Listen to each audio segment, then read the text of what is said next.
अस्सलाम वालेकुम फ्रेंड्स, उम्मीद करता हूँ आप सब खैरियत से होंगे और हम नावी मोटर्स में आपको खुशामदीद कहते हैं। सो फ्रेंड्स, अगर ये गाड़ी आप लेना चाहते हैं तो इसकी मुकम्मल डिटेल्स में आपको बताऊंगा और ये भी बताऊंगा कि गाड़ी की इंस्टॉलमेंट कितनी है, डाउन पेमेंट कितनी होगी, ओनर से रब्ते का तरीकाकार क्या है, गाड़ी की कंडीशन क्या है, डॉक्यूमेंट्स के हवाले से तमाम बातें इंशाल्लाह इस वीडियो में आपको बताई जाएंगी। तो जिस गाड़ी के बारे में आज बात होने जा रही है वो है टोयोटा कोरोला XLI जो 2010 का मॉडल इंतहाई साफ और मुनासिब रेट पर आपको दी जा रही है। इसकी रजिस्ट्रेशन ऑनर के नाम है। अगर आप अपने नाम पर करवाना चाहेंगे तो ऑनर आपके नाम पर रजिस्ट्रेशन भी करवा के देंगे। ट्रांसमिशन की बात की जाए तो गाड़ी मैनुअल ट्रांसमिशन है। एक्सटीरियर की बात की जाए तो अच्छी कंडीशन में मिल जाता है। इसके अलावा अगर आप गाड़ी फर्स्ट टाइम लेने जा रहे हैं तो आपको सजेस्ट करूंगा कि आप जब भी किसी गाड़ी की डील करें तो ये चीजें लाजमी चेक कर लिया करें ताकि इन फ्यूचर आपको किसी किस्म का नुकसान ना हो। फ्यूल एवरेज की अगर बात की जाए तो 10 साल में 18,000 किलोमीटर तक अपनी माइलेज कंप्लीट करती है। उसके अलावा ये गाड़ी CNG पर चल रही है और बॉडी टाइप की बात की जाए तो सेडान है। टायर्स और रिम्स बेहतरीन मिल जाते हैं। अगर हम इंजन की बात करें तो 1300 सीसी में इंजन मिल जाता है।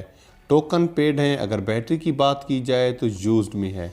टायर्स की कंडीशन भी अच्छी मिल जाती है। डॉक्यूमेंट्स की बात की जाए तो ओरिजिनल जो फाइल है वो ओनर के पास मौजूद है और ये गाड़ी कराची रजिस्टर्ड है। AC वर्किंग में है। फाइनेंसिंग टाइप की बात की जाए तो नॉन बैंकिंग कंपनी। एक्सटीरियर की अगर बात की जाए तो आपको सिर्फ एक जगह से टचिंग नजर आएगी, इसके अलावा गाड़ी बिल्कुल साफ है। इसके अलावा अगर आप हमारे चैनल पर पहली बार आए हैं तो चैनल को सब्सक्राइब कर दें, बेल आइकॉन पर क्लिक करके ऑल के बटन को प्रेस कर दें ताकि हमारी हर नई आने वाली वीडियो का नोटिफिकेशन आपको मिलता रहे। इस गाड़ी की रजिस्ट्रेशन कराची की है और ये गाड़ी इस वक्त गुलशन इकबाल कराची में मौजूद है। डाउन पेमेंट और मंथली इंस्टॉलमेंट बताने से पहले अगर गाड़ी आपको पसंद आती है तो ऑनर से रब्ते का तरीकाकार ये है कि इस वीडियो के टाइटल पर क्लिक करके नीचे डिस्क्रिप्शन में लिंक मौजूद है, उस पर जैसे ही क्लिक करेंगे ऑनर की कॉन्टैक्ट डिटेल सामने आ जाएगी, वहां से रब्ता करके गाड़ी बाय कर सकते हैं। गाड़ी की डाउन पेमेंट 2,40,000 है और अगर मंथली इंस्टॉलमेंट की बात की जाए तो सिर्फ 18,400 रुपए जो 5 साल के प्लान पर मिल सकती है। डाउन पेमेंट और इंस्टॉलमेंट पर कमी करवाई जा सकती है। उम्मीद करता हूँ फ्रेंड्स आपको ये वीडियो अच्छी लगी होगी। अगर वीडियो अच्छी लगी हो तो लाइक कर दे। मिलते हैं नेक्स्ट वीडियो में। दुआ में याद रखिएगा। अल्लाह ने के